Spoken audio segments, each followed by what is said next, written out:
দেশের বিভিন্ন স্থানে সভা সমাবেশ, মানববন্ধন সহ নানা ঘটনার আরো খবর থাকছে লামিয়া তানজিন মাহমুদের রিপোর্টে। পরিবার সহ বাউফলে যারা আরো আহত হয়েছেন। জুলাই আগস্ট গণঅভ্যুত্থানে শহীদ পটুয়াখালীর বাউফলের আশিকুর রহমান হৃদয়ের পরিবারকে ১ লাখ টাকা সহায়তা করেছে স্থানীয় বিএনপির কয়েকজন নেতা। ধামরাইয়ের বালিয়া ইউনিয়নের চারদ্দর বিল এলাকায় অবৈধভাবে কৃষি জমির মাটি কাটার কাজে ব্যবহৃত ৬টি এক্সকাভেটর জব্দ করেছে উপজেলা প্রশাসন।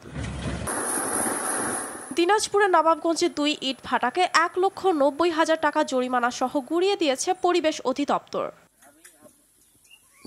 ব্রাহ্মণবাড়িয়ার বিজয়নগরে প্রায় ৪১ লাখ টাকার ভারতীয় সানগ্লাস ও ফুচকা জব্দ করেছে সরাইল ব্যাটালিয়নের ব্রাহ্মণবাড়িয়া বিজিবি সদস্যরা। নোয়াখালীর সোনাপুর ইউনিয়নের কালিকাপুর বিদ্যালয়ের অ্যাডহক কমিটি গঠন ও প্রধান শিক্ষক নিয়োগকে কেন্দ্র করে হামলার প্রতিবাদে মানববন্ধন ও প্রতিবাদ সমাবেশ অনুষ্ঠিত হয়েছে।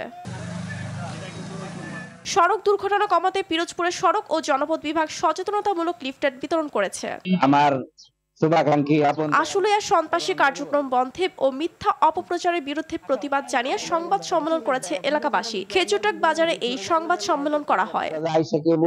Lamia Tangier Mahmud, RTV।